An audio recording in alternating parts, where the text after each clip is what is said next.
apparently, we went over before about how Sam Bankman-Fried, it showed that FTX purchased about $500 million worth of Robinhood shares, because after FTX was basically taken over and restructured for bankruptcy, and the new CEOs trying to find all the lost funds to, in the attempt to make as many people whole as possible. They found a variety of money in different accounts. And one of those places were the Robinhood shares. So the thing about this that's funny, obviously, is that Sam, he's fighting for those shares because he says he needs them more than FTX customers who only suffer possibility of economic loss. You see, because he's the one whose life is on the line. You know what I'm saying? He's the one, we should have some sympathy for him. The guy who literally just embezzled billions of dollars and did what he wanted with it. Spin it here, spin it there, spin it everywhere. We should have some mercy on him. We should feel sorry for him, because the teachers, the families who bought into this, the regular people, the Tom Brady's, the Kevin O'Leary's, they'll be fine. Even though they're losing a ton of money and credibility, they're going to be all right. Tom Brady's still Tom Brady. He's still the greatest quarterback to ever live.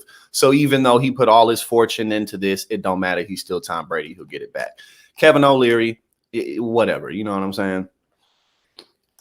But the teachers, the nurses, the regular people who put their money into this, he's saying that, they're only looking at economic loss. What if they lost their savings? What if they lost their children's college funds? What if they, just lost a ton of money in general that they were counting on? But I mean, it doesn't really matter. I don't really know why he is, I don't know what he thinks this Robinhood money is going to do. You got an expensive trial, but at the same time, it's like, bro, you're not getting out of prison because you effed around and stole from the wealthy too. You effed around and made everybody look stupid.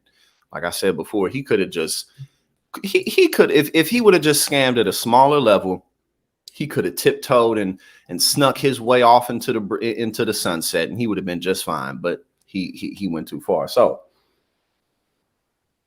let's read through this. Disgraced FTX founder Sam Bankman-Fried is attempting to regain access to his Robinhood shares worth over $460 million. The former CEO of the collapsed crypto exchange claimed that he needs them to pay for his criminal defense, stressing that without them, the consequences would be serious and irreparable. FTX customers, on the other hand, face only the possibility of economic loss. But what do you mean the consequences will be irreparable? Like you're going to prison for the rest of your life. Like you're not going to be able to pay your way out of this. Like, come on, bro. FTX co-founder and former CEO Sam Bankman-Fried is trying to regain control of his Robinhood shares. Okay, we just read through that. He asked the bankruptcy court to deny the motion to enforce the automatic stay filed by the new FTX management. No, don't get rid of my money. Stop. Well, it's not my money. It's the money I stole from everybody. Hi, I'm Sam Bankman-Fried. I'm the CEO of FTX, and you can totally trust me because I'm just like a dippy dweeb kid, and I have really messy hair, and I got man boobs, and why would I do anything? They're like, bro, get the fuck out of here. It's always the people, they use their air of what would you say? They're not suspicious. They don't draw attention to themselves. They're unambiguous. You know what I'm saying?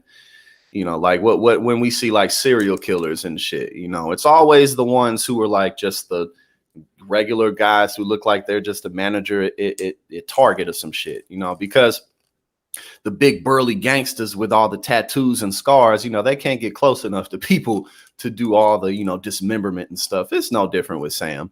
If Sam had some type of like a bloodlust kink or something, then he probably would be into that. But his sociopathy and his psychopathy instead steered him into, robbing billions of dollars from people. But yeah, this is hilarious. Like, y'all's lives might be ruined, but my life is extra ruined. Like, well, who did that? Who did that, buddy? He could have this motherfucker graduated from MIT. Like, again, let's say he didn't even get into crypto. Like he would have been set. He could have worked anywhere. His parents were set. This dude did not need to do what he did. I mean, he just flat out didn't.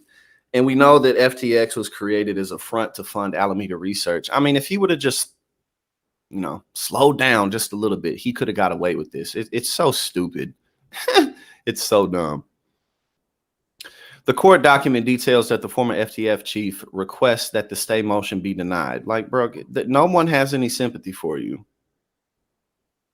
And here's the main statement right here that they highlighted. Conversely, the FTX debtors face only the possibility of economic loss. Bro, so what? Like, go to jail and shut up, Like, what do you think you was gonna do if you